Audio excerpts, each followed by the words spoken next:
Munchies. I'm Lauren Craig. And I'm Billiana Reyes. And today we are reviewing a movie called Just Mercy. It's the story of Brian Stevenson, who was a lawyer who had recently graduated from Harvard, and he then went to Alabama to represent underrepresented people who could not afford proper attorneys. And he also was particularly going to represent people who were wrongfully convicted. In this movie, he is representing Walter McMillan, who was wrongfully accused of murdering a young white woman. And for our munchies, we are going to try Go-Go Squeeze, Petal Petal Peach, fruit and veggies on the go. I usually have applesauce with this, and I thought the peach would be something good to try. So hopefully, yeah. Ready to try it? It's super cute. Yeah. Okay. I like that. I like it too. I was kind of like scared that I wasn't going to like it because I really like applesauce, but this peach sauce is pretty awesome. It reminds me a lot of applesauce. Like, it has the same texture. I could see me like going on the beach and like pulling this out if it's hot and just like sipping it. I know, I love it because it's like a very light snack and it's sweet. So if you're craving something sweet, this is a great, healthier option. I would give this a 5 just because it's like light and you can put it in your bag or your purse, or if you're going to the beach or going to the movies and want to eat something healthy.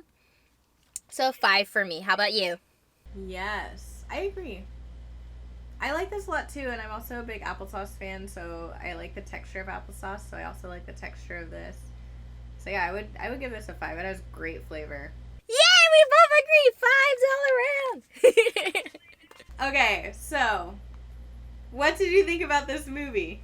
Oh my god, I was really nervous about doing this review just because of what's going on in the world right now with the whole Black Lives Movement and people just being crazy. But I love this movie. I loved it because it shows a side that we don't usually get to see now. Like, the casting was awesome, the storyline was awesome. I couldn't, I guess, disagree with anything that happened in this movie. Like, the way they shot it, the way they portrayed it, and how they told the story. How about you?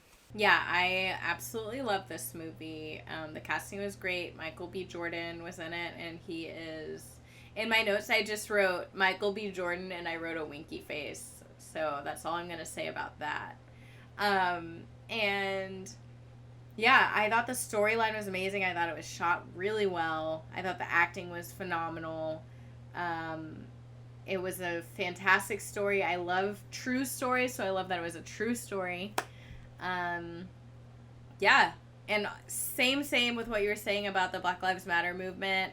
This was it was actually, I had some anxiety about watching it because with everything going on right now, it's been a lot of stress on me as a woman of color, just seeing what was going on in the world and having my own personal experiences growing up. And so I was worried what kind of emotions this movie would bring out of me, and it did bring some emotions out, but I really enjoyed it. I was totally honest, really scared about doing this review because I'm so scared of saying the wrong thing or coming out super wrong. But I also have to remember that my heart is in the right place, and I don't mean to disrespect anybody or what they're going through. So yeah, hopefully this review goes good. Okay, so in the movie they have a lot of people who are wrongfully convicted. And some of these people took a plea bargain even though they did not commit the crime. They still claim their innocence. But they took the bargain because they thought they were going to be convicted and found guilty. So, my question for you is, would you ever take a plea bargain for a crime that you did not commit if you were convinced that the jury was going to find you guilty? If this was during this time, 2020, no.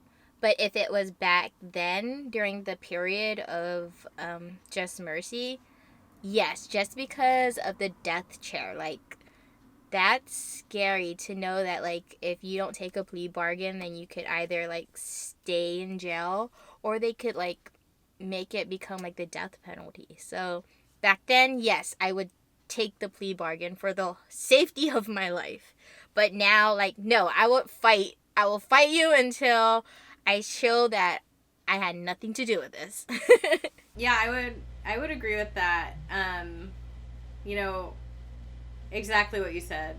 Getting the death penalty, and especially back then, it was such a long shot, depending on where you were in the U.S. But I mean, realistically, most places in the U.S. back then, if I was accused of something, like they said in the movie, when you're charged with something, you're guilty already if you look like if you're black. So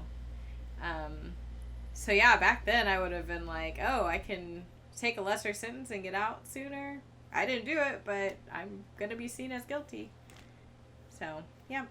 So throughout the movie, you see the DA causing trouble and, like, not wanting to give up on this case. But towards the end, the DA starts to give in, and there's this tipping point of him just overturning the charges. At what point within the movie did you feel that the DA was like, okay, I'm going to overturn the charges? I think that it was whenever Brian went to his house and he was talking to him and basically like telling him to do the right thing. And I think what really got him was when he said, you need to put your ego aside and do the right thing because there's a man's life at stake. I think that is what changed his mind. I think it's when he was sitting down with his wife at that table on their dining table and they're watching TV, and then his wife just like looks at him, and like I could like feel it and see it in her eyes of like, what are you doing? Like, you're messing with this person's life. Like, how come you're not on the right side of history? That's where I thought was the tipping point of the DA. Like, you know what? Like, my wife sees me like a scum. Like, I'm doing the wrong thing. And he's like, I gotta fix this. This is Movies and Munchies. So if you were on death row, what would your last meal be? It would definitely have to be like seafood, like lobster, crab, shrimp, sushi, any seafood. Like, I feel like I would be so happy and so full with seafood. And I love seafood in general, as you can tell of all the things I named. With like maybe like as a dessert, like maybe chocolate, pecan something, or just ice cream. Yeah. My last meal would be a steak, top of the line steak, cooked rare with. That's that Texas girl. Yeah, that is that Texas girl. Cooked rare, and on the side I would have, there's this amazing, like, I think it's like a 4-cheese mac and cheese that I had, and it was the best mac and cheese I've ever had in my entire life. It was at a restaurant in Fort Worth, and it had like a crispy top and like 4 different cheeses, so it was like super creamy and super interesting. I'd have that with my steak, and I would have loaded freshly cooked mashed potatoes and grilled asparagus, bacon wrapped, and then some red wine with that. And for my dessert, it would have to be either the peanut butter chocolate cheesecake from Cheesecake Factory or the turtle cheesecake from Cheesecake Factory. So, of course, this movie is very sensitive, and especially of like what's going on right now in 2020. How did it make you feel while watching this movie and having the feelings you have now with what's going on in the world? This movie, I like was on the verge of tears several times during this movie just because, oh my gosh, it's like the guy that he was fighting for just seemed like such a great guy. And just watching it and seeing that he just got picked up and arrested for literally no reason, There was absolutely no evidence against him except for someone that just testified against him. They had mountains of proof that he did not do it, and yet he was still going through this, and it just broke my heart. And just knowing, like, for that time, like, that's something that could just happen to anyone. And it was very little contested back then. So it was hard for me to watch, just like, especially knowing also what is going on now in the world. Especially now, it's like, you know, a lot different. It's not as blatant and in your face, but it's still there, and that's what this movement is about right now. So it was definitely a good movie to watch, and they threw in, like, facts and stuff about how many people are wrongfully convicted and everything like that. So that was interesting to see as well.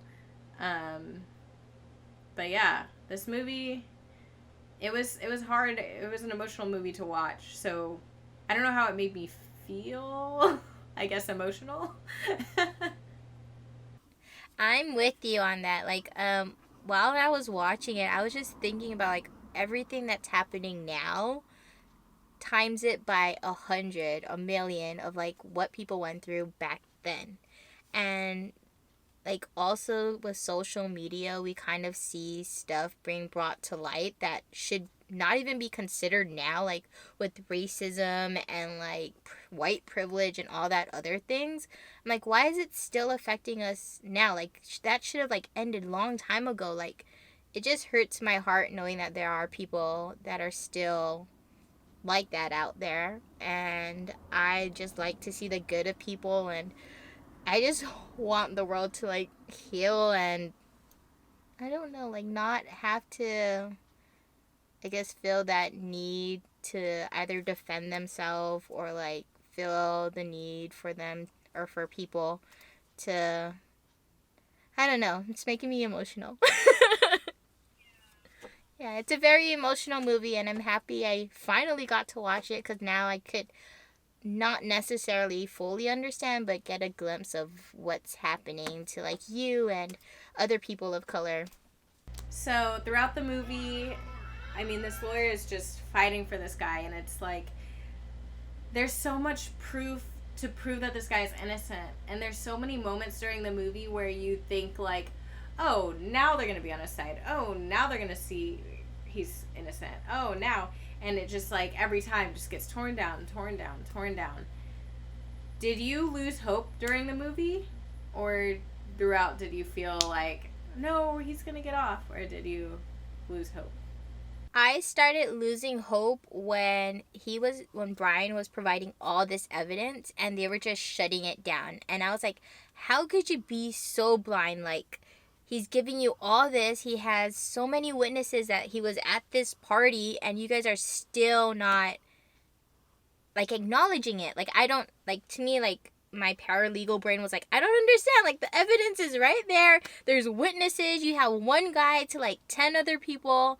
So I was just getting frustrated, like, why is this happening? Like, it doesn't make any sense. And then finally, when he was able to be free of all the charges, I was like, thank God, like, at least there's a lawyer out there that was fighting for him and, like, did not give up. Like, no matter what they threw at him, like, he was not giving up on this case.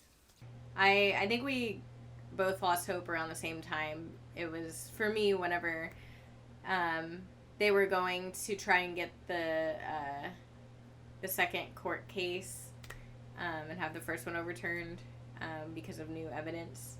And like exactly like you said, he went through everything, and then the judge was like, well, this witness was lying this time or last time, and we think he lied last time. And that's when I lost hope, and I was just like, you've got to be kidding me. And just knowing it was a true story, I was like, oh my gosh, this is heartbreaking. Yeah, like, the true story part is, like, what's, like, makes you really think about, like, what the fuck were they doing?